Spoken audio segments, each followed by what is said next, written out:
¿qué tal? Bienvenido a La Aventura, podcast de libros y lectura.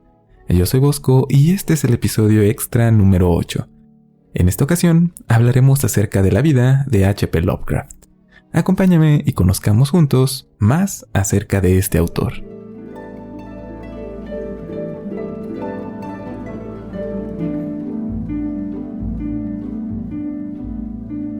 Este es un formato de episodio extra diferente a los anteriores, que eran sobre un libro del cual ya habíamos hablado anteriormente.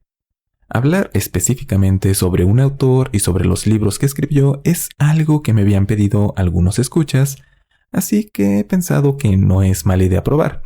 Y claro, recuerda que este episodio es traído a ti gracias a los donativos de los Patreones, que son los benefactores de la aventura y que hacen esto posible a través de patreon.com/a la aventura. Y he decidido hablar de Lovecraft porque, además de ser un autor que tuvo una obra prolífica que hasta la fecha ha sido de gran influencia para escritores de horror, ciencia ficción y de fantasía, también tuvo una vida bastante interesante. Bueno, quizás no tan interesante como otros autores, pero que sí moldeó toda su obra. Así que empecemos a hablar de la vida de H.P. Lovecraft.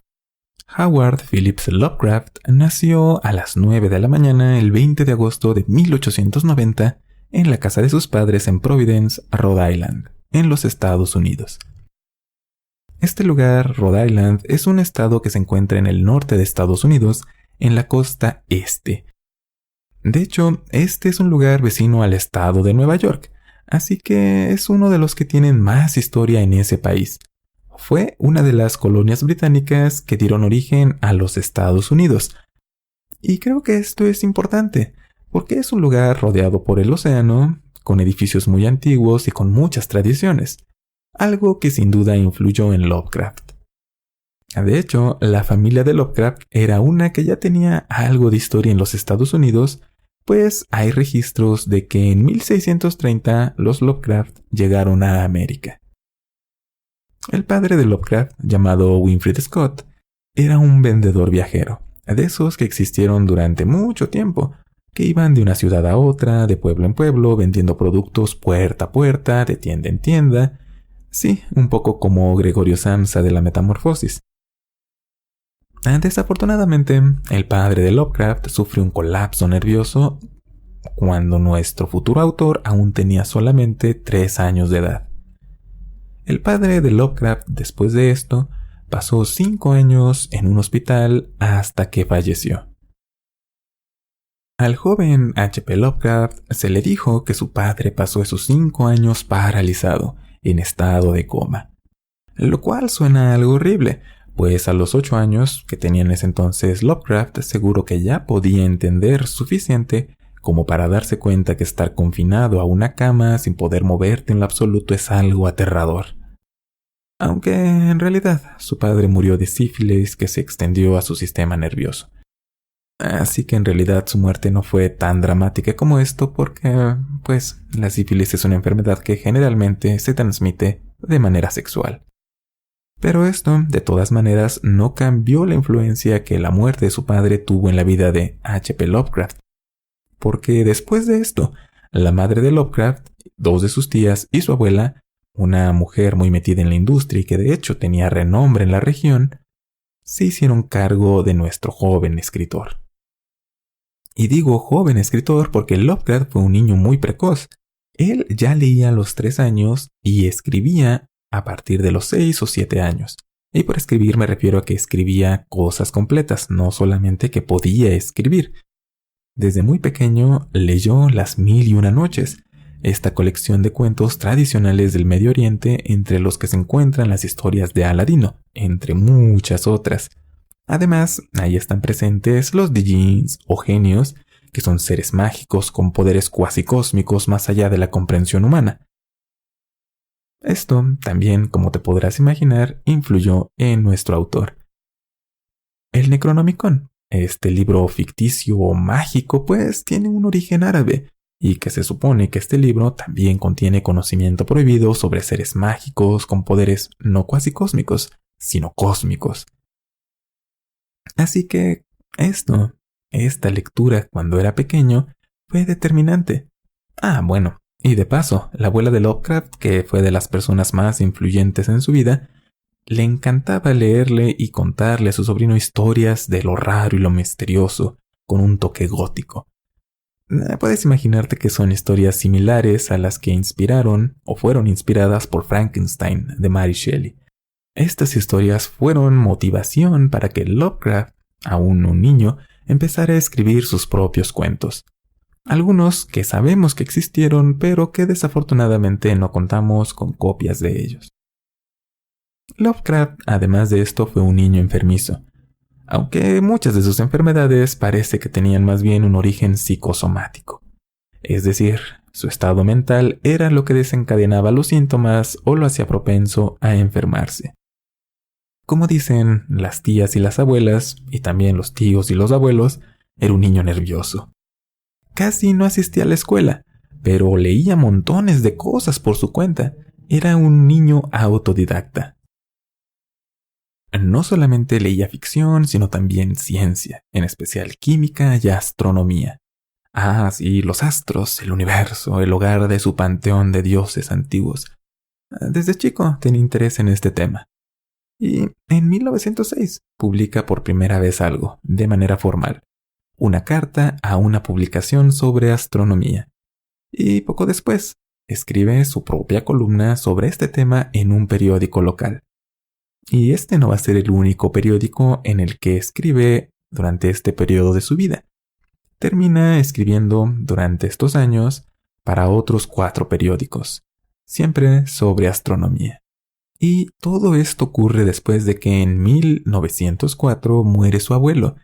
Y como pasa en algunas familias, los bienes y negocios de la familia de los Lovecraft, también la familia Phillips, que este era el nombre de la familia de sus abuelos, pues son mal administrados y llevan a la familia a una situación económica precaria.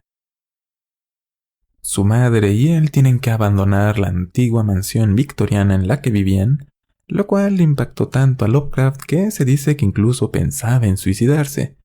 Definitivamente no se tomó muy bien lo de las dificultades económicas. Con el tiempo dejó de agobiarse por esta situación, pero en 1908, antes de graduarse de bachillerato, sufre un colapso nervioso. Se cree que este colapso es debido a que Lovecraft no podía con la presión de aprender matemáticas avanzadas, las cuales eran necesarias para estudiar astronomía en la universidad. Esto hace que abandone la escuela sin un grado académico, lo cual le impide asistir a la Universidad de Brown, lo cual fue desde ese entonces motivo de vergüenza para este autor. Brown, por cierto, no es cualquier universidad, es parte de la famosa Ivy League, este grupo de universidades antiguas y de altísimo prestigio en Estados Unidos, entre las que se cuentan Harvard, Yale, Princeton y Columbia, entre otras. Así que de 1908 a 1913, Lovecraft vive como un recluso, sin contacto con otras personas, salvo por su interés por la astronomía, y también esto tiene la consecuencia de que estableciera una relación muy difícil con su madre, que tomó muy mal la enfermedad de su esposo, ahora difunto. Como ya vimos, era una enfermedad que no debía haber adquirido menos a finales del siglo XIX, y bueno, además la enfermedad, el estrés, perder las riquezas familiares. Digamos que todo esto hizo que la madre de Lovecraft amara y odiara al mismo tiempo a su hijo, y igual le correspondía y la amaba y la odiaba. Y además, como ya vimos, esta familia no es muy estable, que digamos, en lo emocional. Lovecraft dejó de vivir aislado cuando, enojado por las historias rosas de un tal Fred Jackson, un escritor de revistas, escribe una carta atacando a este escritor, que es publicada en alguna de las revistas donde Fred Jackson tiene audiencia. Esto atrae la atención de los aficionados a Jackson, lo que hace que Lovecraft escriba más cartas defendiéndose y atacando al escritor, a los lectores y a las revistas en las que se publican las ya mencionadas historias rosas de romance, y bueno, a todo mundo. Es el equivalente de esa época a ponerte a pelear con alguien en Facebook. Eso sí, todas sus cartas están escritas siempre en verso, muy cuidado, y esto atrae la atención de una asociación de escritores aficionados que lo invitan a participar con ellos. Como resultado, Lovecraft termina escribiendo un montón de material. Hasta publica su propio periódico, El Conservador. Por si dudabas en algún momento que su miedo a lo diferente y sus tendencias racistas y xenofóbicas fueran algo que adquirió después en su vida. Fue parte de la forma en la que creció y del lugar en el que vivía.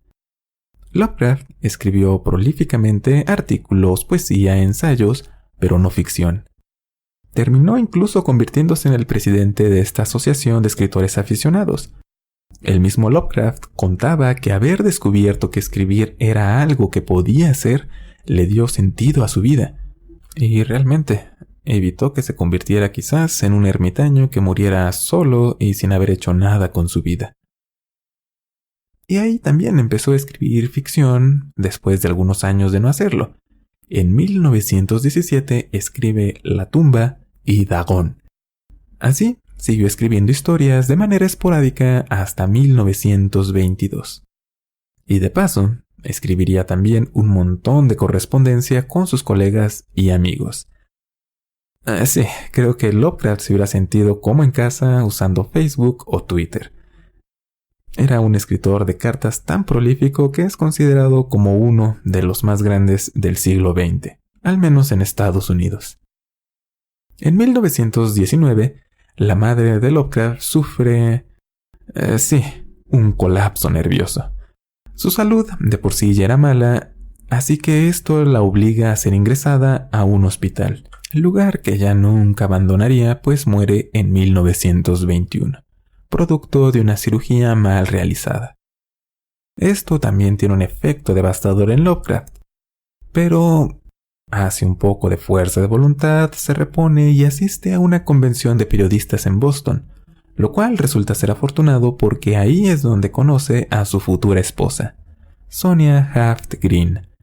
Debo admitir que me sorprendió un poco descubrir que Lovecraft sí se casó. Por alguna razón me lo imaginaba siempre soltero. El caso es que Sonia era una mujer judía 7 años más grande que Lovecraft, y ambos se casaron en 1924, después de 3 años de relación y de visitar Lovecraft a su futura esposa en Brooklyn. Una cosa curiosa es que las tías de Lovecraft se enteraron de esta boda hasta después de que ya se habían casado a través de una carta. Como veremos más adelante, esto tiene una razón de ser. Sonia y Lovecraft vivieron en Brooklyn y todo marchaba bien en un principio.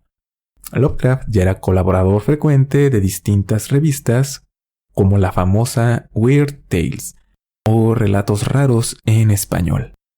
Esta revista dio origen a muchos escritores de fantasía, horror y ciencia ficción en aquella época. Mientras tanto, Sonia tenía su propia tienda de sombreros en la Quinta Avenida de Nueva York. Muy elegante el asunto, pero no duró. Lovecraft en algún momento rechaza un empleo y luego la tienda de Sonia quiebra, lo que hace que la salud de la esposa de Lovecraft se deteriore, lo cual la lleva a ser internada un tiempo en un hospital en Nueva Jersey. Como podrás ver, los hospitales son una parte recurrente en la vida de este autor. Y como Lovecraft no sabía mucho más que hacer además de escribir, no era fácil que consiguiera un trabajo estable. Así que Sonia tiene que mudarse a Cleveland, donde encuentra un trabajo y ahí vive. Lovecraft en Nueva York y Sonia en Cleveland. Lovecraft en Brooklyn renta un departamento de soltero en una zona no muy bonita de este vecindario de Nueva York. Ahí, Lovecraft vive de nuevo aislado, aunque en realidad tiene muchas amistades por correspondencia. Esto no evita que se deprima porque se siente agobiado, aislado y siente que el tumulto de la ciudad lo está agotando. Porque además vive rodeado, como él dice, de extranjeros. Recordemos, Nueva York ha sido siempre una ciudad donde han habido una gran cantidad de inmigrantes de muchos lugares del mundo. Te puedes encontrar con personas latinas, judías, musulmanas, japonesas y bueno, todo lo que te puedas imaginar. Y para alguien tan conservador como Lovecraft y con tanto miedo de las personas diferentes, esto era algo muy desagradable. cosa que no se esperaba. Él, al contrario, pensaba que en Nueva York se iba a encontrar con inspiración para escribir, pero fue todo lo contrario. Esto también hace que las historias que escribe Lovecraft se vuelvan más deprimentes, mostrando su lado más misantrópico, que es una manera muy bonita de decir que Lovecraft se vuelve más racista y xenofóbico. Pero bueno, Lovecraft finalmente se decide en 1926 a regresar a su hogar en Providence. Sus tías le dan la bienvenida a su sobrino, pero se rehúsan a que Sonia, la esposa de Lovecraft, se establezca en Providence y ponga un negocio ahí. No es nada más venganza por no haber sido invitadas a la boda, sino porque además no van a permitir que su sobrino, de buen hombre, termine casado con una vendedora, que además es judía. Sí, el racismo de Lovecraft tiene origen muy familiar. Y Lovecraft acepta esto, aunque dice en sus cartas amar a su esposa. De todas maneras no se opone a lo que están haciendo sus tías y como te podrás imaginar, esto no fue bueno para nada para el matrimonio de estas dos personas y en 1929 se divorcian. A pesar de esto, desde que Lovecraft regresa a Providence tiene una suerte de renacimiento personal. Este es su periodo más prolífico como escritor y también como persona, pues hasta se pone a viajar con frecuencia a lugares cercanos. Algo impensable para el Lovecraft, todo ermitaño que conocimos hace algunos años. Es en este periodo cuando escribe La llamada de Cthulhu, En las montañas de la locura y La sombra salida del tiempo, historias esenciales en todo el reparto de textos de este autor. Por si fuera poco, sigue escribiendo un montón de cartas, apoya a escritores jóvenes y hasta se involucra en la política. Después de la Gran Depresión, que fue una crisis económica que ocurrió a nivel mundial durante la década de 1930 y que afectó mucho a Estados Unidos, Lovecraft hasta se volvió un poco socialista. Eso también sin contar que seguía leyendo todo lo que podía de historia, filosofía, arquitectura y, por supuesto, astronomía. Todo lo que le daba curiosidad, lo leía. Sin embargo, esto no podía durar. En 1932 se muere una de sus tías, así que Lovecraft se ve obligado a mudarse con la otra tía sobreviviente. Esto es porque en esta época sus obras de ficción cada vez son más difíciles de vender, porque son largas y elaboradas, ya no caben tan bien en revistas, además de que sus temas son cada vez más raros. En gran medida, también empieza a escribir sin cobrar por escribir, lo cual suena noble, pero no es la mejor manera de ganarse la vida, y también se la pasa revisando los escritos de sus amigos escritores o hasta escribiendo cosas a su nombre, es decir, como un autor fantasma. Esto hace que el dinero que tenía Lovecraft, que en gran parte era parte de la herencia que dejó su abuelo, se vaya acabando rápidamente. Lo interesante del caso es que la situación es tan grave que Lovecraft a veces no puede pagarse ni siquiera sus alimentos, porque prefiere no comer a dejar de enviar correo. Algo muy característico de él, por cierto. En 1936 se suicida uno de sus amigos, Robert E. Howard, que también es un escritor y que quizás lo conoces porque es el creador de Conan el Bárbaro, y fue muy buen amigo de Lovecraft.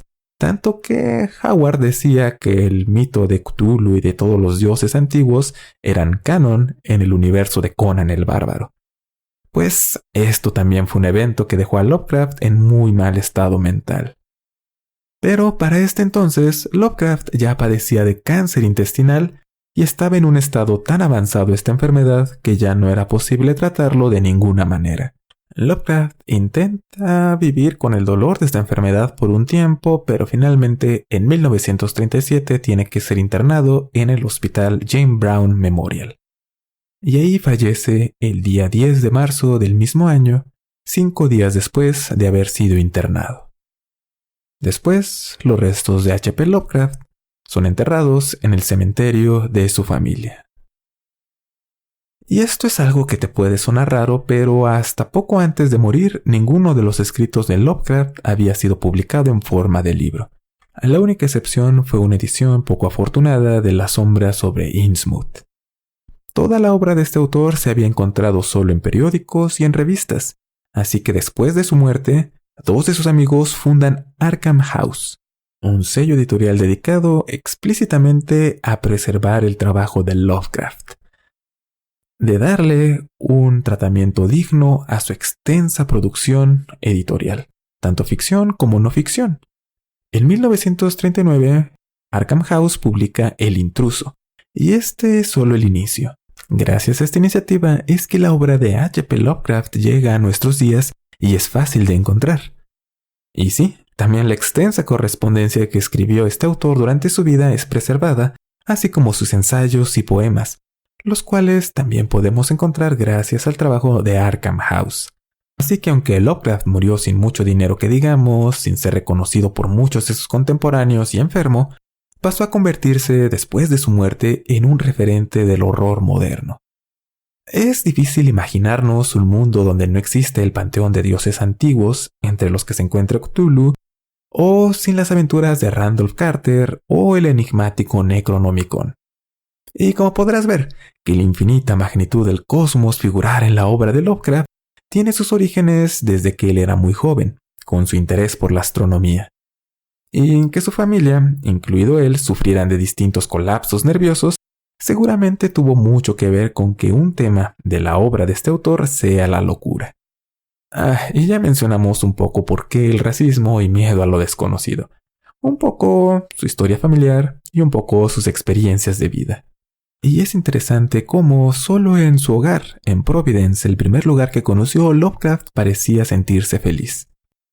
Y también, lo más inspirador de su vida es que, a pesar de que no estudió letras en una universidad de renombre ni nada parecido, su curiosidad, deseo de aprender y mucha imaginación le permitieron escribir tantas cosas entre ficción y no ficción que, a final de cuentas, lo han inmortalizado.